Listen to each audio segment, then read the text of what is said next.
Greetings, system failure listeners. Nate coming to you from the great state of Maine, and Brian coming to you from the great state of Rhode Island. What's the good word this week, Brian? Well, Nate, it's pretty hot down here in Rhode Island. If I was going to make an impressionist, artwork of the landscape, I would paint the sky orange. Maybe one of those melting clocks from what's his face there. Man, he has the museum down in Tampa, over in St. Petersburg. He has the Is it crazy Dali? mustache. Yes, thank you, Salvador Dali. That's the name. I was picturing his melting clock. I thought that's where you're going to go for that, but a bright orange sky. I guess that fits the bill too, eh? Yeah, it makes me wonder my commitment to drinking hot coffee versus iced. I just have this feeling that like iced coffee is for girls.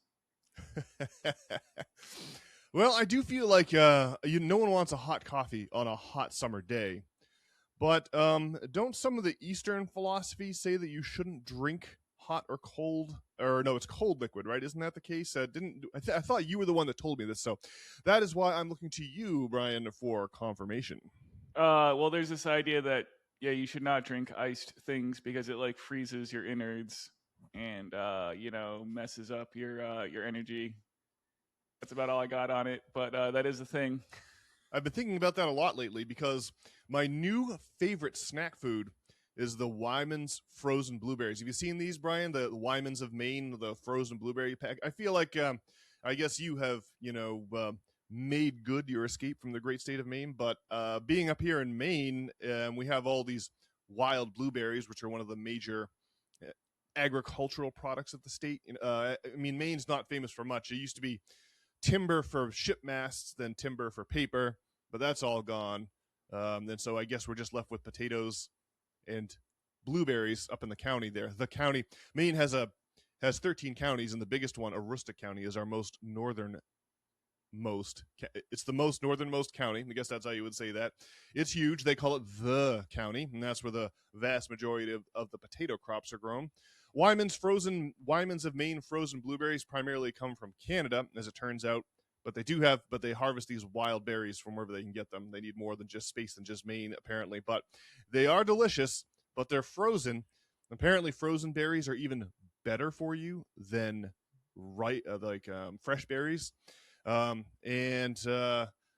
they are really cold, and so I'm always waiting for them to defrost. I just pour them into a bowl, wait for them to defrost, and then they make for a delicious snack.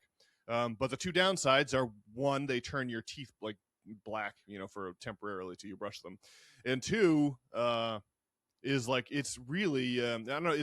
You're not always wanting to eat really cold food, and so I've just been eating a lot more cold food lately. So I was wondering about the physiological knock-on effects of constantly shoving my face with frozen berries, and that's why I was thinking about your testimony, Brian, that according to the Eastern traditions, or at least some of the Eastern traditions, that pouring cold food down your gullet is not recommended. But I see that it makes me feel better that even you have dispensed with that sage Eastern advice on a hot summer day like today, and you've gone in for the iced coffee. Well, no, I did not. I've got a hot latte here. Oh, you did? I thought you were saying that you did go in for the cold, but no, you couldn't bear the shame of an iced coffee, huh? Yeah. And then I don't know. I get the frozen berries. They don't have the Wyman's, I don't think, down here in Rhode Island. But I usually just throw it in the microwave for like 40 seconds and then add some yogurt. Or you can just mix it in with your hot oatmeal, and it cools the whole operation down to a reasonable, temperature. I So see. that's nice. Well, I don't want big bowls of oatmeal necessarily, but maybe that is maybe I'll have to. Maybe I could find some other ingredients that would be. I don't know. I love the simplicity of the snack. You simply open the bag, pour the blueberries into the bowl, and that's that. Man, that's just. I don't want to get into a whole long and involved process, I guess, but I don't know. Well, maybe I'll have to figure out something, or maybe I'll just soldier through with frozen berries. But everyone, I thought that Wyman's frozen berries were broadly available. I did not think that it was just a regional thing. I order them out the Walmart and in the 3-pound bags. Get them delivered on Walmart Plus. But yeah, I'm surprised. I really thought that would be I thought that Wyman's was everywhere. I did try to order them in New Jersey last month, but what showed up was a replacement with the regular generic brand frozen blueberries. So maybe you're right, Brian. Boo. But I suppose that's enough frozen blueberry intrigue for this podcast. Brian, you and I had a chance to go down to, well, for me, it was about a 3-hour drive on Friday after work. Went down to the comedy show to see one of our favorite comedic stylists, Robbie the Fire Bernstein, who goes around with his. He's got a really good presentation about it's like comedy, but he's got a presentation about how the FBI entraps retards. Like he has all of these. That's the way he puts it. He has all of these documents and media clippings, and then funny cartoons from ChatGPT that that really show how the FBI sets up people who are maybe they're not retarded, like Robbie says. They're socially awkward, or they're desperate, or they're mentally deficient in some way, and so these loners get approached by the FBI, and they get set up with.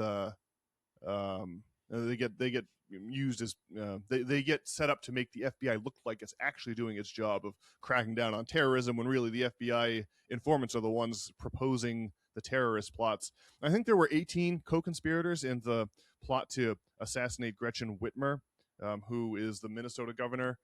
And I think that 14 of the 18, it's some number like that. It's some ratio of that. It's 12 of 14 or 14 of 18 of the people involved with this plot were FBI informants. And so there's just like one or two people, like all their whole friend group is all FBI informants, except for one or two losers who are going to get the crime pinned on them.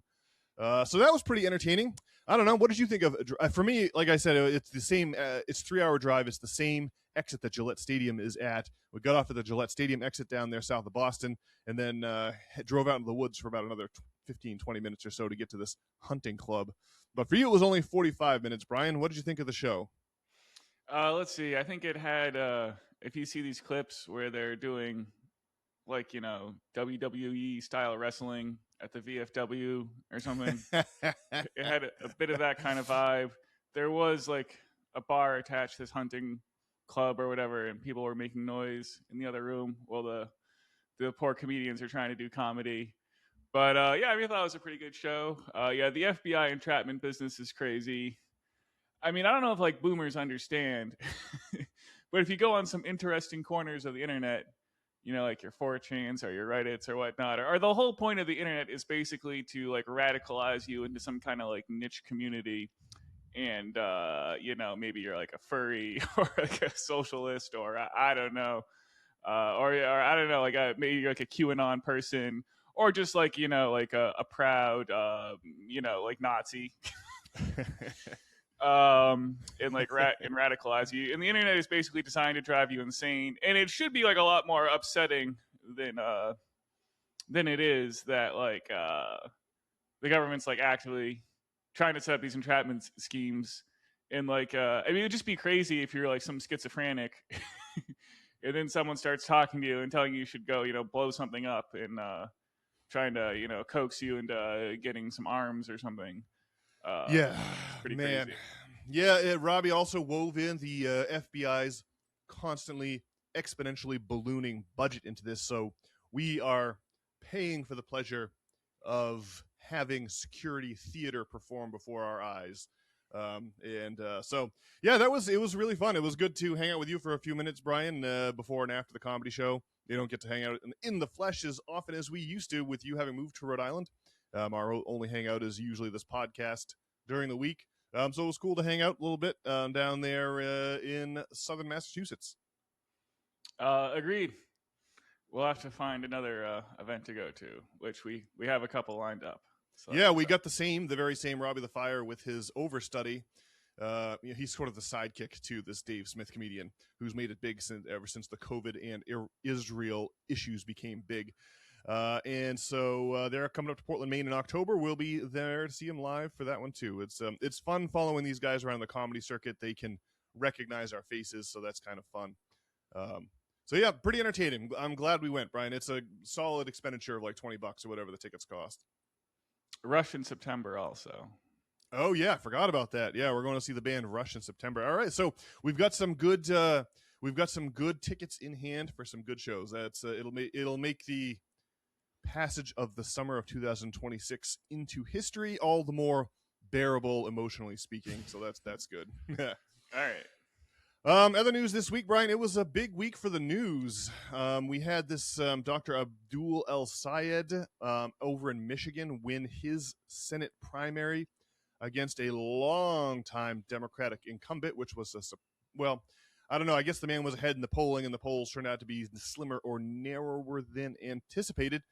But it is interesting to see this Dr. El Sayed, who is, well, I guess we would say DSA adjacent.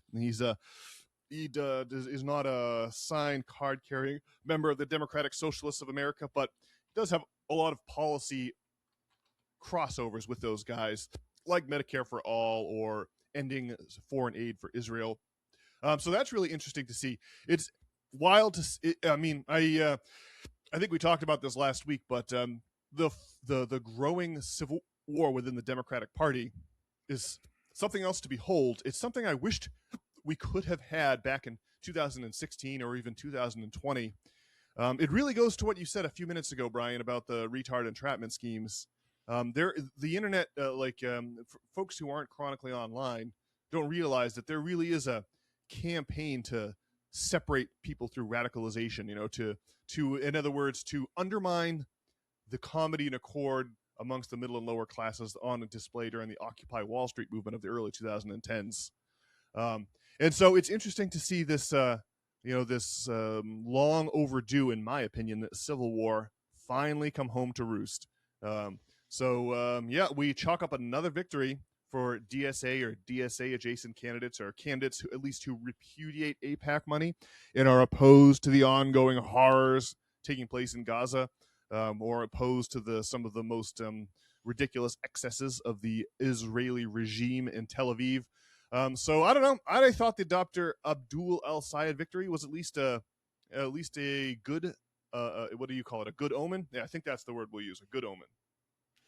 Yes. Well, I think it'll be interesting because your major backers for the Democratic Party, like your George Soros, they're not going to want to see these Democratic Socialists taking control of the party.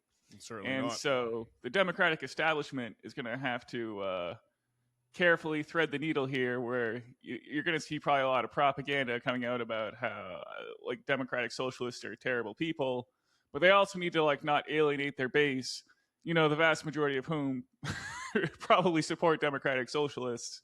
Because right. I don't know, you'd have to what your philosophy would have to be to support an establishment Democratic candidate.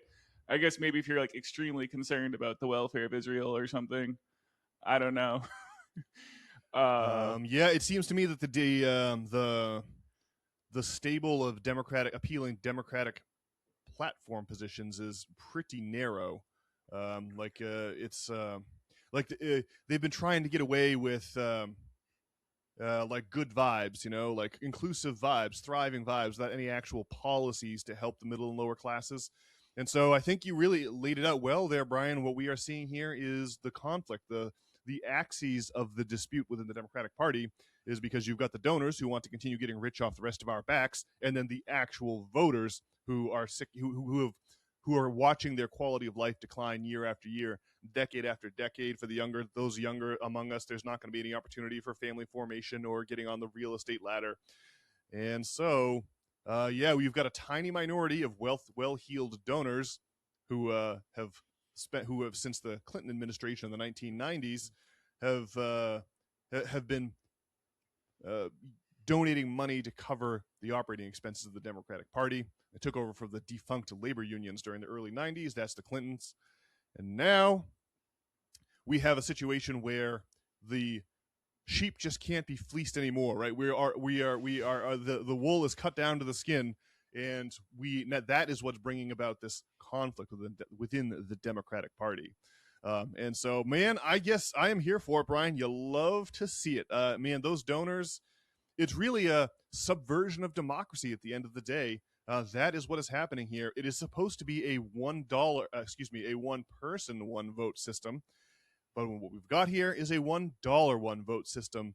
And we've got a lot of attempts to keep it a $1 one-vote system and avoid any kind of a maturation into a one-person, one-vote system, because that threatens the fortunes of the wealthy. So yeah, I just thought you laid it out well. It really is. It's like the voters versus the donors, and like you were saying, Brian, like how could the voters possibly support any more of these policies that the donors love so much? I thought that was really good. Well, that is a good point. That yeah, I mean, I guess the people who are going to vote for the Democratic establishment, and well, not for democratic socialism. It probably is going to be like some kind of woke type issue or something. And so I guess the card that the Democratic political establishment has to play is that, well, you need to ignore the evidence of your eyes and ears and believe that we're in a deeply racist and bigoted society Yeah. that has somehow regressed rather than progressed over the last 100 years, or I don't know.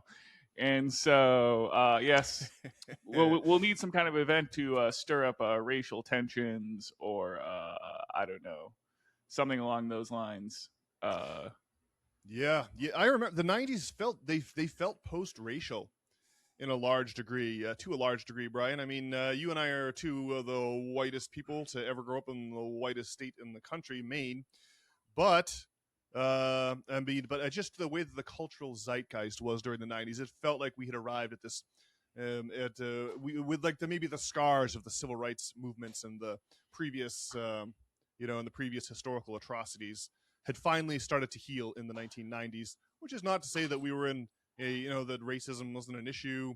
It just wasn't a top 10 or top 20 issue, and it really seemed that way. I mean, I remember like when we were kids, you would like never say the N word. Like that would be like you would say retard, even though that's now considered offensive. You just heard me drop a couple of R bombs at the top of this pod in order to recount Robbie the Fire's comedy set. Um, but then during like the 2010s, we had like the Chappelle Show and the Boondocks, and these shows really made fun of the absurdity of the taboos and restrictions around the use of the R word. And it really seemed like we were coming out of the like during the 2000s. It seemed like we were really we were continuing our post-racial journey or our post-racism journey of the 1990s. But then Occupy Wall Street happens, and you got to spin up the media to excite the people about something other than the ridiculous bank bailouts that we all had to pay for all these rich people in 2008. And you can see the Google anagrams if you go and look at the the search history of words like woke, intersectionality, other such words that belong in the weird sort of cult, the weird artificial cult that we got to paper over the Occupy Wall Street movement, and that kept on going. I remember when Elizabeth Warren accused Bernie Sanders of being sexist. It was during 2016. Absolutely bizarre. It shows you how deep the rot and corruption from the donors goes.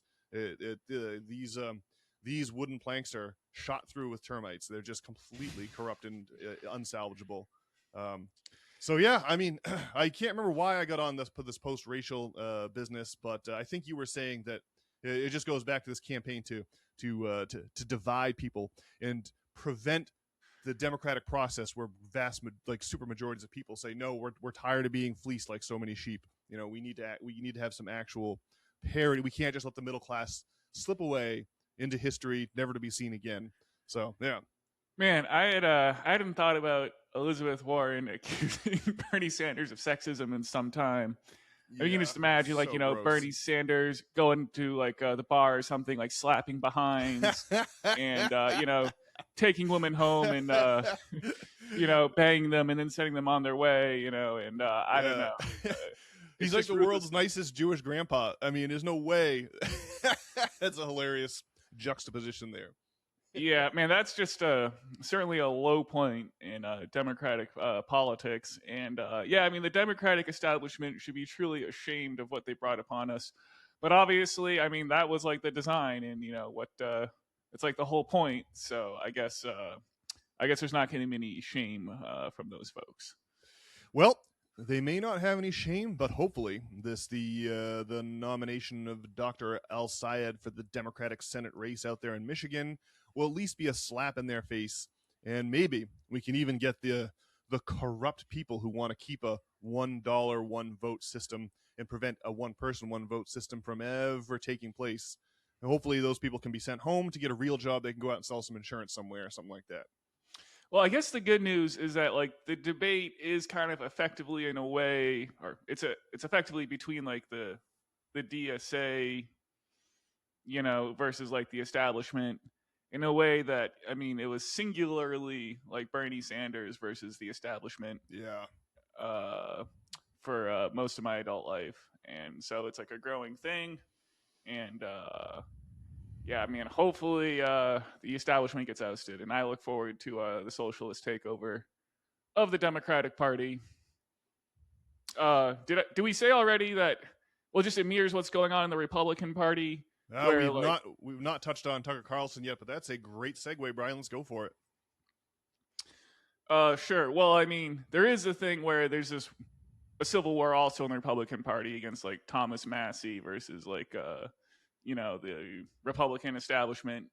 And then this photo got posted on Twitter of Tucker Carlson, Thomas Massie, Marjorie Taylor Greene, and others that I did not recognize. But I guess the idea is that Tucker's trying to foment some kind of third party or something. Well, he had a podcast special this week, Brian, but I did not listen to his podcast about this, but I believe you did. Is that correct? Well, yeah, what he did is he went on there and put on his manifesto.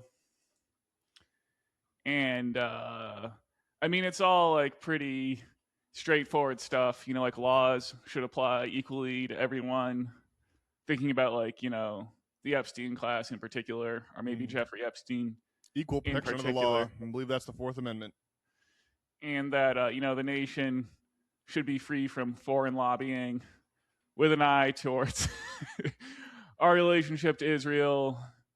And, I don't know, some other things, like the country should be beautiful and healthy and honest. And some other, more boring ideas, but good ones, like, optimistic, wise, and decent and united. So I certainly wish Tucker Carlson Godspeed in trying to get this endeavor together. And I mean, obviously, well, if on both sides of the political aisle there's like a civil war, I mean, it seems like good news. I guess you'd have to imagine that we're not gonna like the truth or God's will or whatever is not gonna, well, this would be how it starts to breach or manifest or something. So at least that's positive. Yeah, I like that imagery of like the gods working their magic here on Earth and bringing about the implosion of the Democratic and Republican parties as we previously knew them, or providing us with a third party alternative to accomplish the same. Yeah. I do kind of go ahead, Brian. It's the truth with a capital T is possibly starting to break out. Yeah, it's interesting. The truth of the capital T. The Greeks would call that the logos. The word. Yeah, that's really good. I like that. Well, and the way without a third party, it's gonna have to be like a tournament where we, the regular rank and file Democrats, are able to defeat the corrupt corporate influences which are poisoning our party. The Republicans got to do the same on their side. The Libertarians, right? They got to defeat the corrupt establishment warmonger version of the Republican Party. And then the Democrats and the Socialists and the Libertarians can meet in the gold medal game to duke it out over proper economic policy. Yeah, well, as I'm fond of saying, the debate should be between the socialist left and the libertarian right. Yeah. And I don't know if Tucker Carlson's plan is to like actually have like a third party. I'm not sure if that's actually viable. In that like caucuses within the Democratic and Republican Party is probably best suited to our crazy two-party system. What a brilliant idea just to have two parties, and they're both exactly the same. Yeah, I do think that, it's remarkable how similar the foreign policy. And I bring it up, every other podcast, but back in April we had Biden's senior energy advisor, a certain Amos Hochstein, tell truthout.org that the Biden administration was preparing for an invasion of Iran also. And so that really goes to illustrate how similar the two-party duopoly or the mono-party or the blob, whatever you want to call it, is. And that the elections that we take part in are just window dressing or just a ceremony or a ritual to create or generate consent for ongoing, misdeeds like supplying the Israelis in their genocide out in Gaza. Yeah, well, if you talk to someone who like actually supports the Democratic Party, I mean, it's going to be like 100% wedge issue capture, Yes, and so it's going to be some matter like abortion. And I don't want to say these wedge issues don't matter and aren't important, but it's just that like, I mean, overall, I mean, these parties both lead to the destruction of our country and taking from you until you have nothing left. And so, I do think it's unfortunate that people get arrested for crossing state lines and getting abortions and whatnot, and that's not how I'd want it to be. But man, I cannot stand these establishment politicians, and there's just, I don't know, man. We're just like rife with homeless people and little economic opportunity, and so yeah, man, these establishment parties are just awful and have really run the country into the ground and are responsible for taking from you all that you hold dear. Wow. Yeah. These parties, they are shepherding dollars from regular Joes like you and me, Brian, to the upper class, and we can just only tolerate so much of that before your entire society breaks down. That's what the story was with the Roman Empire, of course. The ruling elite hoarded so much cash, hoarded so much wealth for themselves, and left everyone else to just be desperate and at the mercy of the owners of the filthy tenement apartment buildings in the capital. That people stopped having families. The Roman government then had to start bringing in hiring mercenary soldiers from conquered territories, like German soldiers. Bring in German soldiers because there just aren't enough native-born Romans to replace the population, and that's how you get eventually the barbarians realized, what are we doing here? Like the barbarians. Eventually the Germans were like, why are we like accepting money from these people to pay we can just take their money from them. Like, why would we work for them when we have more martial power?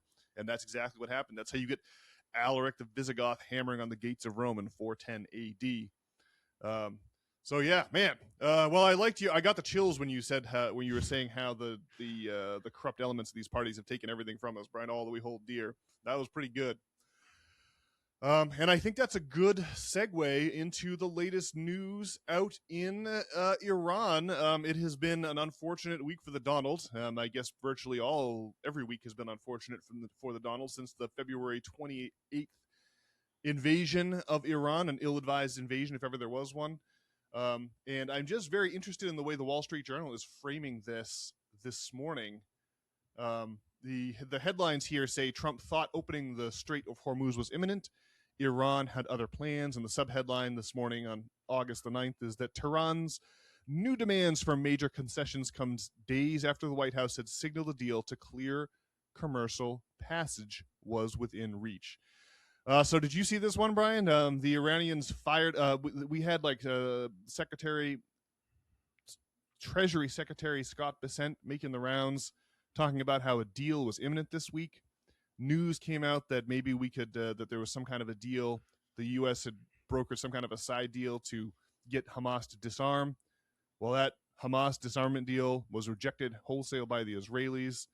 The supposed deal with Iran, touted by Secretary Bessent, turned out to be nothing. Also, the Iranians fired on a UAE ship, I guess, and then issued a list of demands that is just absolutely shocking here. I want to just get to the list of things that they demanded. Let's see. I lost the list here. Hang on. Iran is seeking billions of dollars in war reparations in addition to an agreement to unfreeze the country's assets around the world. There's also a dispute about whether the U.S. should issue waivers to let Iran sell oil on the open market. The U.S. had agreed to waivers last June as part of the interim peace agreement. That ceasefire, meaning the interim peace agreement, fell apart after Iran attacked ships in the Straits, and the U.S. reinstated sanctions on the Iranian oil trade. So the memorandum of understanding, or MOU, it did fall apart after Iran attacked ships in the Strait. Um, except for we had sort of ceded them the Strait in the memorandum of understanding in the MOU, and then we tried to float ships through there anyway, and that's why the Iranians had. It's interesting, like even a news outlet as propagandistic as the Wall Street Journal, right, is still having to admit that that the Donald is having major setbacks here. Um, Major setbacks in this conflict with Iran. It has gone terribly here. I can't believe that like the price of oil in the international markets isn't far higher than it, even though it's way up where it was over the beginning of the war. I can't believe it's even higher. And then, of course, this list of demands, which the list of demands doesn't come from Iran's. It's not like their official spokesperson. It's someone within the IRGC. But what they're saying is that the U.S. needs to permanently end the war, lift its naval blockade, withdraw its forces, end all sanctions, free Iran's frozen assets, pay war reparations, end threats and insults, and stop military action against Iran's militia allies like the Houthis or Hezbollah in Lebanon. So that is a crazy list of demands that we've got here. All of that would have to happen before Iran would open the strait. The Wall Street Journal is further reporting here. I'm just going to read the first 3 paragraphs. They're very short. And remember, this is the paper that just omitted. This is the same article where this paper omitted the fact that we tried to float ships after we'd agreed to cede the Straits of Hormuz to Iran for 60 days in the Memorandum of Understanding. So here's the first 3 paragraphs. For weeks, President Trump had been laying the groundwork to declare victory in the Iran war should Tehran fully reopen the Strait of Hormuz, even floating the idea privately to senior aides that he's willing to walk away without a nuclear deal, U.S. officials said. But that scaled-back objective became more difficult when Iran insisted on Saturday on its highest price yet for permitting the free flow of traffic in the waterway, seeking billions of dollars in U.S. payments, the removal of American troops from the region, and an end of the U.S. naval blockade, among other things. This rapid chain of events suggests Trump's options for walking away from the conflict have again narrowed. Trump has repeatedly threatened, and been backed away from, a massive escalation of its bombing campaign, but the recent chaos in negotiations signaled Tehran is prepared for a long and grinding conflict. I don't know, Brian. It seems just squinting at the Wall Street Journal and trying to figure out what's going on here. This is pretty wild stuff. I mean, it is just. This is just incompetence at the not just the highest level, of our society, but like historical incompetence. Great blunders that change the trajectory of human civilization through the ages. I mean, this is wild stuff here, Brian.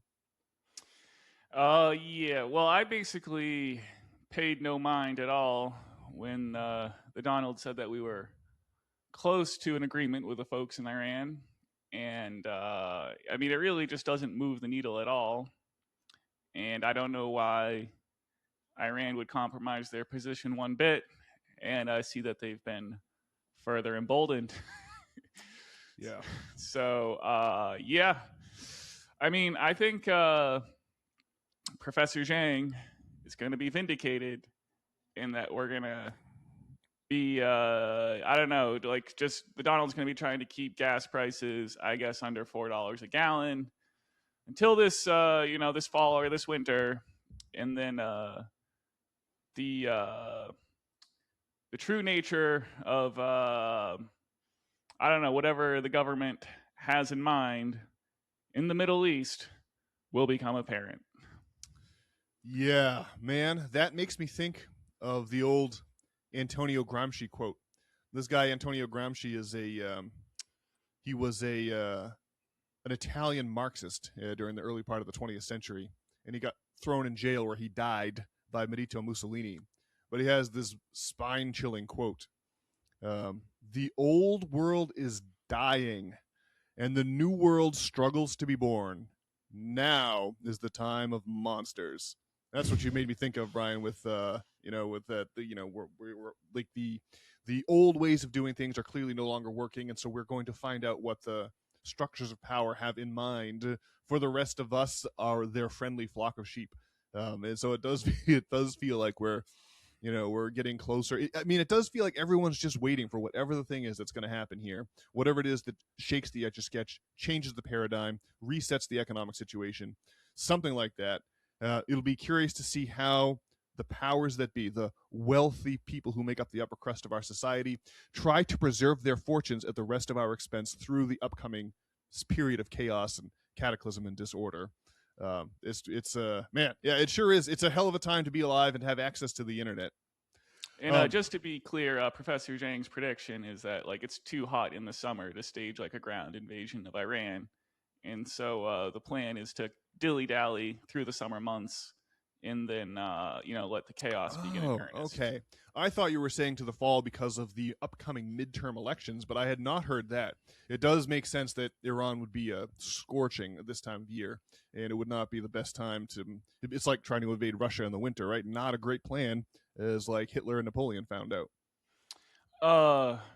Yeah. The midterms are like a bugaboo, and it's just hard to imagine that it's going to go well for the Republican Party.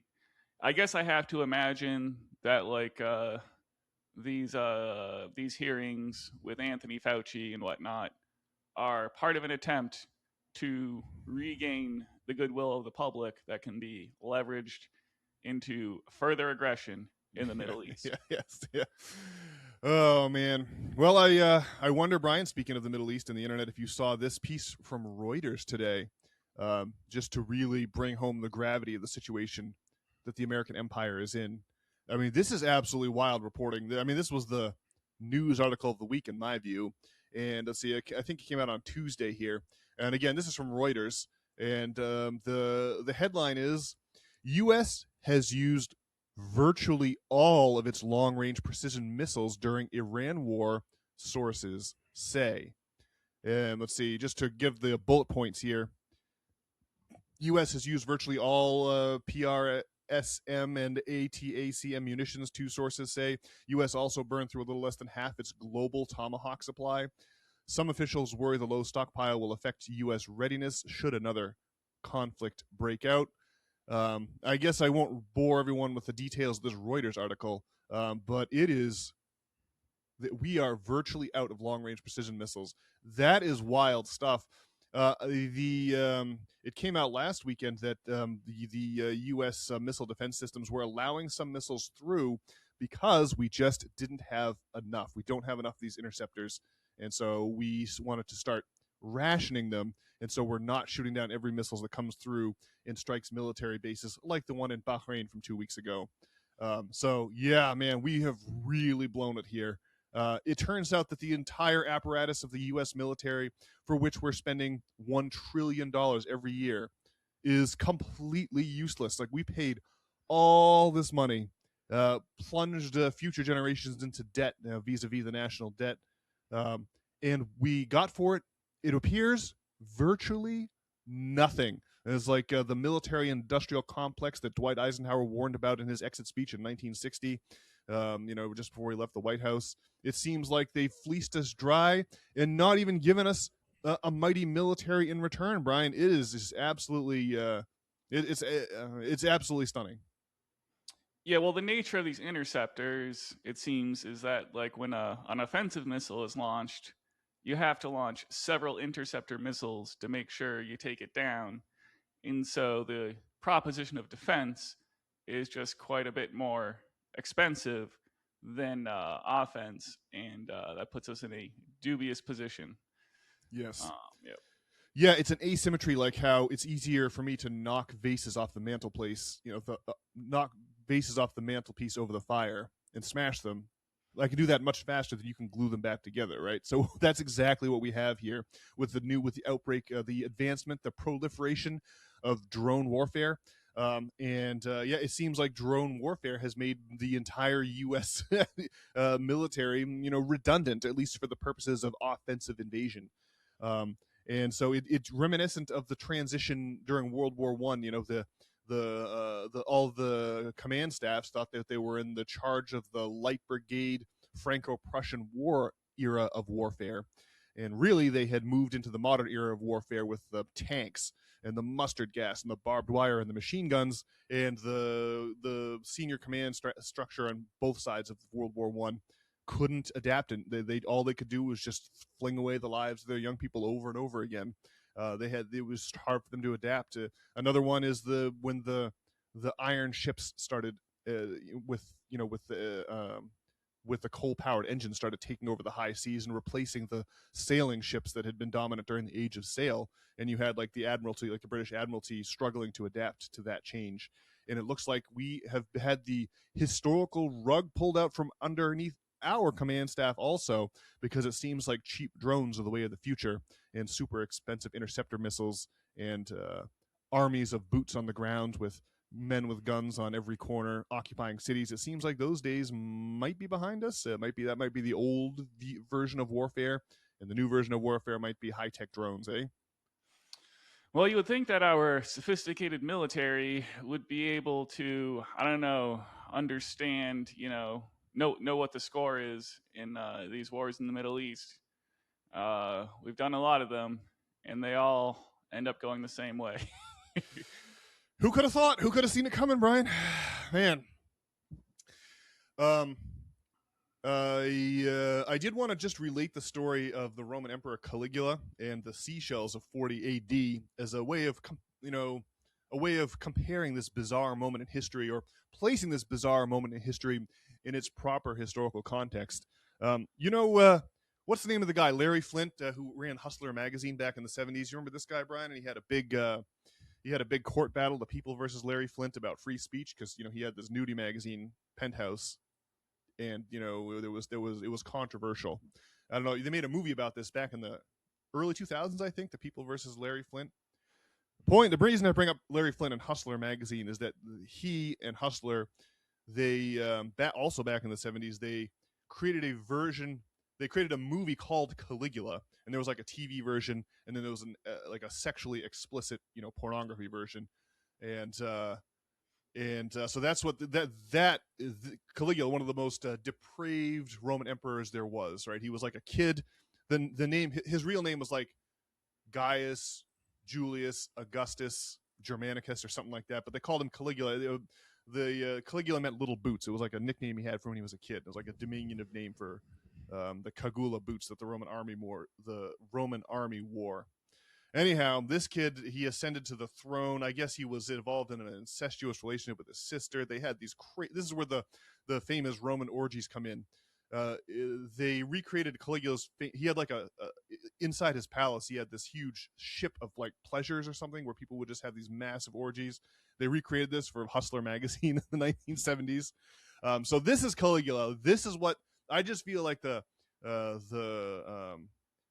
court of Caligula in Rome is what we're seeing now. And there's a particular story about Caligula where it used to be the custom in Rome where you would go out and conquer some foreign province, and you would return to Rome in what's called a triumph, right? You've seen these in the movies, Brian, where the general, the victorious general, is riding on a chariot and marches into Rome with his army in a ceremonial fashion to celebrate his triumph, to be honored with the crown, the crown of olive branches or whatever they put on the head. So this is what Caligula wanted for himself, except for the man was not had no military experience. He wasn't a general. He'd gotten the job of emperor through nepotism, having been a member of the Julio-Claudian dynasty founded by Augustus and Julius Caesar, a couple generations before. So Caligula marched the Roman army out to the English Channel, but at the moment where he should have ordered them to board their ships and sail across the English Channel to invade Britain, he instead ordered them to charge the sea and defeat the sea god Neptune by hacking at the waters with their swords. And this is what the Roman soldiers did. And then after that, he told them to collect all the seashells off the beach and put them in boxes and load them up on wagons. And these are what he brought back to Rome to have his during the triumph, you'd put all of the booty you seized from one of these cities that you'd sacked, pile it high into wagons and display it before the crowd. And so these seashells are what Caligula brought back to Rome. It was just like total military incompetence, total egoism, total delusion, and a mixture of those three unfortunate. What's the opposite of a virtue? Unfortunate peccadillos or foibles are what we're seeing on display with the Trump administration here, with this utterly disastrous invasion of Iran. The only question, I think, Brian, is whether the orders for invading Iran come from a higher power than the President of the United States himself. So Caligula then is one of these, manifestations of like the post Caesarian government in Rome. Then, eh? That's it. Yeah, I mean, he was part of the family of Augustus. He was like a descendant of Augustus. He was part of the Julio-Claudian family, but he was just like not fit to rule. The dude was totally incompetent. And so, like Caligula, the other guy is Nero, who was 2 emperors later. Nero, the guy who famously played his fiddle as Rome burned. I mean, that's the legend. None of these legends are actually true, but that's the cultural understanding of Nero. And so these 2 guys were the worst of the worst, the Nepo hires of the Julian Claudian dynasty in Rome during the 1st century AD. Well, man, I had not heard the story about Caligula sending his troops to do battle against Neptune. That's a shocking story, and one befitting of our time, I think. Yep, it sure is. Well, Brian, I got one last news story to talk about this week, and this one is about Mayor Mamdani down in New York City and his new pied-à-terre tax for the rich people who own real estate in New York City but don't actually live there. And so I just wanted to read a few excerpts from this interesting article here. I'll skip most of it. I'll read the headline and subheadline, then I'll just get to the part that I wanted to read you all that I thought was interesting. Headline: this story was in the Wall Street Journal on Friday, August the 7th, and the headline is New York City's pied-à-terre owners hunt for creative ways to dodge new tax. And the subheadline is owners of second homes are apoplectic over the levy. Some are highlighting flaws to reduce their home's value or moving in family members. So obviously, this pied-à-terre tax is like if you set foot, right? Like pied-à-terre, I think it literally means foot on land, right? If you know your French, and the idea is that you're getting slapped with like a 5% tax on the value of your home if your home is not, if you don't live there year round. Which for those of us who have 0 or 1 homes, that seems eminently reasonable. But for the rich people, oh man, they don't want to give up any assets. Man, it's just it's terrible. I love how they use the word apoplectic in the subheadline. But just to read an excerpt of this article for you here, Brian, it says, last month, the city's Department of Finance sent out warning notices to about 17,000 homeowners it thinks could be subject to the tax. That alert sent the city's pied-à-terre owners into a scramble. Meeting with estate lawyers, real estate brokers, tax attorneys, accountants, and appraisers suddenly became the hottest ticket in town. Clients are calling the firm upset, apoplectic, said William McCracken, a partner at law firm Morit, Hawk, and Hamroff. The owners, well above the $5 million mark, are pursuing other strategies, including a desperate hunt for renters. As a joke, comedian and entrepreneur Maddie Walzer started a website to advertise New York City artists willing to stay in empty vacations homes as, quote, a charity to the 1%, unquote. Then she received 8 inquiries from pied-à-terre owners interested in joining. It began as satire, then the submissions started arriving, Walzer wrote in the FAQ section of the website. She's now looking into getting lawyers on board.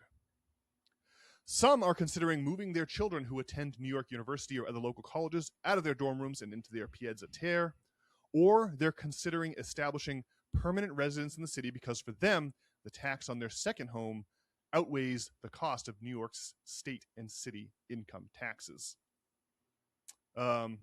And then there's a few paragraphs later. It says here, others are contemplating the opposite. They want to sell their pied-à-terre properties altogether, though they would then have to weigh the city's transfer tax of as much as 2.9% on luxury real estate sales. But that's the key here. I really, you can just see like, you can just see that hammering the wealthy with this tax like creates the economic activity that's better for everyone. In the one case here that I just mentioned, they want to sell their pied-a-terre properties altogether, right? So you slap a wealth tax on these luxury properties, and that motivates people to sell them.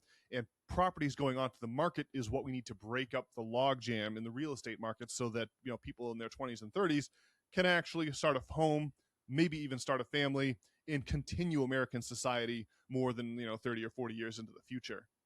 Or they're moving in renters, right? They're going to have like the more like we're creating demand for renters with this pied-a-terre tax. So I mean, it's just, you can just see how even the Wall Street Journal, they can't conceal that the knock-on effects of this pied-a-terre tax are exactly what the doctor ordered to cure the ails of American society, right? It's like slapping the rich with these taxes. It unwinds the inflation of asset prices and stocks and real estate, and like in just the way that we need. That's how this is. It's like you can just see from this article that the reason that real estate has gotten out of control, the reason why the stock market's always at all-time highs, is a utter failure to tax the wealthy, right? Taking money off of these people is a utility in and of itself. Even if you just burned the cash, right? Even if you just did nothing with it, right? Just hitting the wealthy with taxes, right? It undistorts the economy, and that really shows that a failure to tax the wealthy is what has been lurking under the surface of distorting the economy all along. So I don't know. I just thought this was a really interesting article here, Brian. The libertarians who we'll have to do battle with once we are able to take back the soul of the Democratic Party, well, they want to argue for the sanctity of property as their overarching value above all else. They see all taxation as theft. But I don't know. I'm here to tell you, I was in a hopeless amount of student loan debt for my 20s and 30s, still am. And like, if you like that, the other side of my student loan liability is someone's asset, some bank's asset. And that asset, that asset is property. And if you insist on the sanctity of property, what you will get is people, when they're really, really young, like me, agreeing to scams that are wholly, what would you say? They're unsustainable in the long term. And so if you insist on the sanctity of property in all cases, is to insist on doing nothing about the scams that make life completely unlivable, right? That's how you destroy the long-term viability and sustainability of our society. So I don't know, man. I just felt like this pied-a-terre tax, this is going to be a huge win for Mayor Mamdani. There is just no one is going to feel bad for these people who have a second home worth more than $5 million getting hit with a 5% bill. They're just not. I mean, it's just it's just exactly what the doctor ordered for this society, right? This article shows us why the socialist wing of the Democratic Party is vastly superior to the quaint economics of the libertarian wing of the Republican Party. And boy, you really did say it at the top of the podcast, Brian. That is the title card. All right, that is the main event of the evening, right? All of these, all of the getting rid of the corporate donors is all of like the lead up to that. The ultimate philosophical and economic showdown has to be with libertarians. And man, this Mayor Mamdani is giving us ammo for our arsenal in that fight, Brian. Very exciting stuff. Well, it seems like a source of cautious optimism. I guess there's, a thing like in Los Angeles, famously, they spend like, millions of dollars on trying to solve the homeless problem. And it's just gotten worse and no improvement has been made. And it seems like a locus of corruption, basically. And the taxation doesn't really seem to be working out there, and it's more like the government's like holding people hostage, basically. But well, there's two layers, right? There's a public service of taking the money off of the wealthy. That is a public service in and of itself because it undistorts asset markets. And then there's what does the government do with the money? And you're making a great point. They squandered it in California. They gave it out to PACs and other groups that just take the money and do nothing, right? Well, like I saw something on, let's see, I think the Twitters, and I guess you can like submit like potholes or something to, the city to rectify. And someone like had submitted this pothole, and like I guess by the time they got home, it was repaired. I don't know if it's like a bit of crazy propaganda, but I don't see that the state of New York is up in flames yet. Yeah. And so it seems like a sort of cautious optimism. I mean, it's not like I don't believe that like Los Angeles or California itself has too much affiliation with the Democratic Socialists. I'm sure that Gavin Newsom does not identify as a Democratic Socialist, and he's too busy having dinners during COVID when they're supposed to be on lockdown with wealthy donors. Yep, the French Laundry. And I'm always suspect of, I guess, just political movements in general, and the left like is always failing. I mean, like Bernie Sanders is like a big pushover, is what seems to be the case. Although, I mean, maybe he's played his cards in the right way, as certainly the strength of the Democratic Socialist movement is trending upwards over the decades. But I don't know. I just don't see any evidence that Manhattan has gone up in flames yet. So certainly not. The failures of socialism have been much ballyhooed, of course. Who hasn't heard about them? But I don't know, man. It's like the Wright brothers crashed their flyer. Right? It wasn't Orville like didn't he have like a brace on his leg or something like that at one point? It's like they didn't just fly successfully. The first, like when the Wright brothers crash, one of their prototypes, the solution isn't to abandon the field of aerospace engineering and declare all future attempts to build a plane to be folly, right? The solution is, we got to build a better one, right? And so they're like, the libertarians simplistically believe that all government is bad no matter what, that it must be bad by definition. But I think a much more nuanced view is that there is there's a range of the quality of government interventions, right? Some are terrible quality and don't work well at all, like like trying to use money to help the homeless population in Los Angeles and San Diego and San Francisco. But then other government policies are deadly effective. It's like the DMV is terrible. We all hate going there, but we all understand also that the Navy SEALs are a crack squad like extreme competence is their game.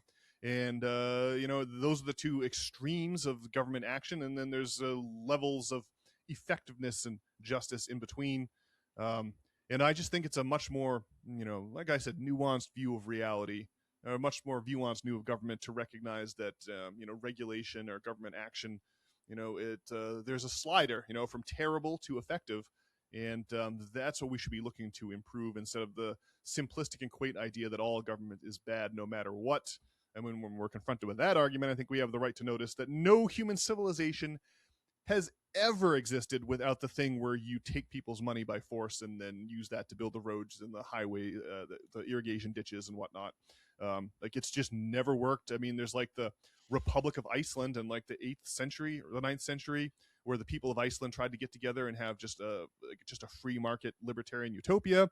But within 75 years, they had sailed to Norway and begged the king of Norway to take over Iceland as part of his dominion, so they could actually have some laws on the books, because it just descended into fighting, and violence. So, yeah, man, I think showdown with the libertarians, that's the future. And I'm so happy to see Mayor Mamdani's progress in New York City, and a veritable bevy of various DSA and DSA adjacent candidates like the venerable Dr. Al Sayed out in Michigan, making their voices known within the Democratic Party.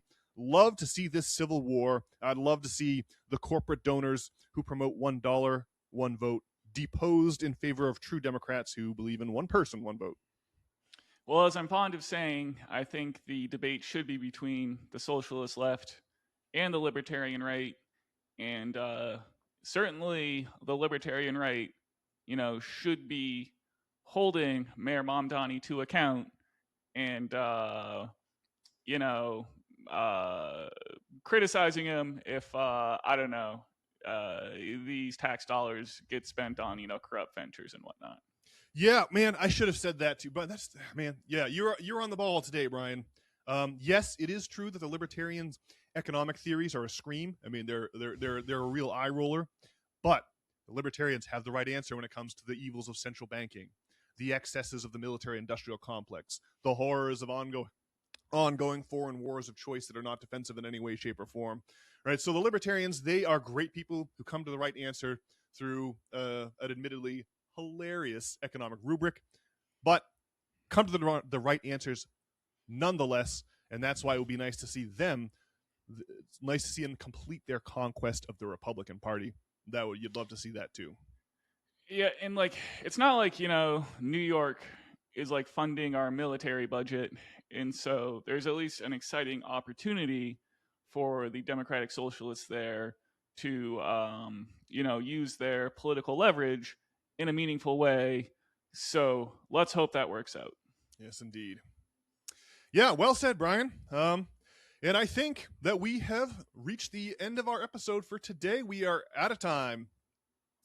And so I will invite all of you out there in podcast land to pay us a little visit over at systemfailure.org. There you can sign up to read the weekly essays written by yours truly each and every Sunday morning right there in your email inbox. In addition, if you want to get in touch with Brian or myself and send us a message about why you think libertarian politics is quaint and hilarious, or if you think we're the ones with the quaint economics, why just drop us a note, hit up the about page at systemfailure.org, and click on the appropriate name. Okay, well, I will be back on Thursday with the weekly essay read. It's only about 10 minutes long where I'll verbally read the essay to you. And then you and I will be back 1 week hence, inevitably, Brian, for another good old edition of the System Failure Podcast. Can't wait to talk to you all then. In the meantime, I sincerely hope you're having a great week. All right. We'll see you, folks.